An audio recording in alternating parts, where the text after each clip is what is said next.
Истинные арийцы на самом деле родом из Таджикистана.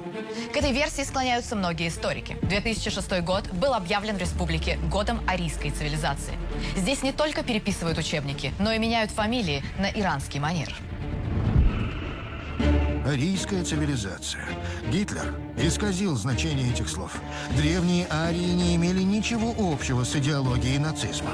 От этих племен, живших на территории нынешних Индии и Ирана, берут свое начало многие народы, в том числе и наши соседи. Истоки цивилизации таджиков корнями уходят в древнюю иранскую общность. Это, может быть, 5000 лет тому назад, может быть, даже больше. Но дело в том, что таджики являются потомками очень древних народов и даже дальше очень древних племен. Они себя назвали ариями.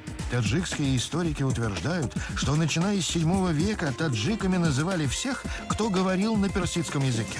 Слово «таджик» было синонимом понятия «иранец». Просто в древности люди себя четко разделяли на своих и чужих, как бывает во всех древних обществах.